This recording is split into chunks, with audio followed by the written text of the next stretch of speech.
তৃণমূল পরিচালিত দাইহাট পৌরসভায় চেয়ারম্যানের বিরুদ্ধে কাটোয়ার মহকুমা শাসক ও পৌরসভার কার্যনির্বাহী আধিকারিকের কাছে অনাস্থা প্রস্তাব জমা দিলেন 11 জন কাউন্সিলর। তৃণমূলের পৌর প্রধানের বিরুদ্ধে অনাস্থা প্রস্তাব পেশ করলেন তৃণমূলেরই 11 জন কাউন্সিলর। পূর্ব বর্ধমানের কাটোয়া থানার অন্তর্গত দাইহাট পৌরসভার 14 জন কাউন্সিলরের মধ্যে 11 জন কাউন্সিলরই এই অনাস্থা প্রস্তাবে স্বাক্ষর করেছেন বলে দাবি করেন এক কাউন্সিলর।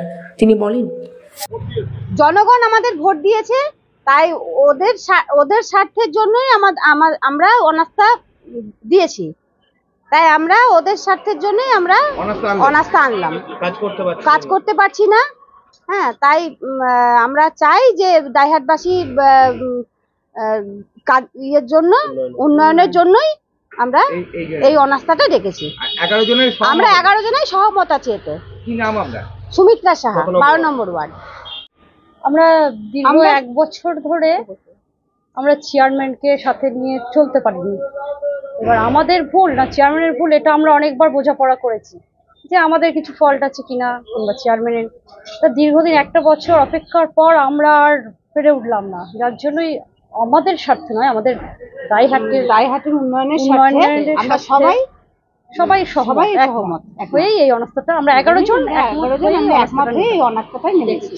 প্রথমে দাইহাট পৌরসভার কার্যনির্বাহী আধিকারিক ও পরবর্তীতে কাটোয়া মহকুমা শাসকের কাছে অনাস্থা প্রস্তাব জমা দিলেন এই 11 জন তৃণমূল কাউন্সিলর। দাইহাট পৌরসভার ভাইস চেয়ারম্যান বলেন, এই চেয়ারম্যান কাজ করতে পারছেন না। গোটা দাইহাটে শুধুমাত্র 3টি ওয়ার্ডে কাজ হচ্ছে, এটা আমরা মানতে পারলাম না। আমরা কাজ করতে ভোটে দাঁড়িয়েছি, সেটাই এখন এই চেয়ারম্যানের আমলে হচ্ছে না। যখন দেখলাম অরূপ বিশ্বাসকেও মানছে না, তখন আমরা ঠিক করলাম যে একে রেখে দিয়ে দাইহাটে মানুষের অভিশাপ কুড়িয়ে লাভ নাই।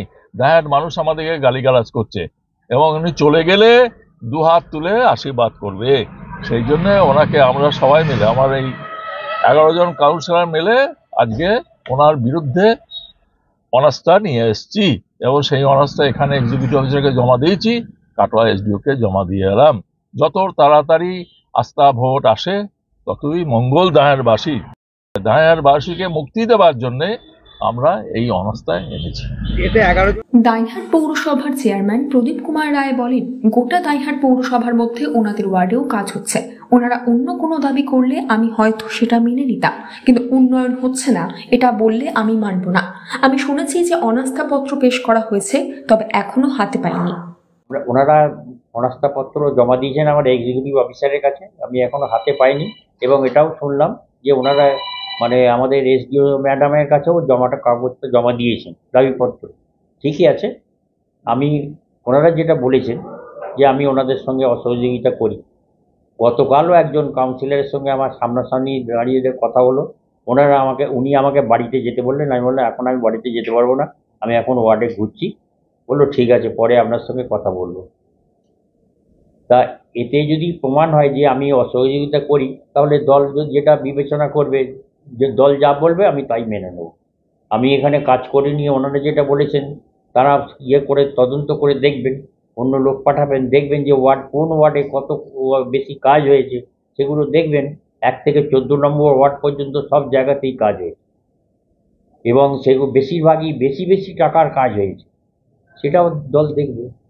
দল আমাকে বসিয়েছে, যদি মনে করেন যে আমাকে চলে যেতে বলেন আমি চলে যাব, কিন্তু আমি দলের একজন একনিষ্ঠ কর্মী হিসেবে কাজ করি। জানা যায়, মঙ্গলবার দুপুরে প্রথমে দাইহাট পৌরসভার কার্যনির্বাহী আধিকারিকের কাছে এবং পরবর্তীতে মহকুমা শাসকের কাছে গিয়ে অনাস্থাপত্র পেশ করা হয়। এই ঘটনায় দল যা সিদ্ধান্ত নেবে তাই মেনে নেওয়ার কথা বলেন chairman Pradip Kumar Roy. Bureau report, news network 7। Hallmark সোনার গহনা কেনার একমাত্র ঐতিহ্যশালী স্বর্ণ প্রতিষ্ঠান শ্রী ধীরেন্দ্রনাথ দত্ত গোল্ড প্রাইভেট লিমিটেডের শ্রী সুখেন দত্তের দোকান। ঠিকানা কাছারি রোড, চৌরাস্তা, টেলিফোন ময়দান, কাটোয়া, পূর্ব বর্ধমান। শহরের অন্যতম প্রাচীন ব্যবসায়ী প্রতিষ্ঠান new Shri Gouranga tea store. প্রসিদ্ধ চা ব্যবসায়ী, খুচরো ও পাইকারি চায়ের এই প্রতিষ্ঠান শহরে প্রায় 80 বছর ধরে সুনামের সঙ্গে ব্যবসা করে চলেছে। ঠিকানা কাটোয়া স্টেশন বাজার, চৌরাস্তা।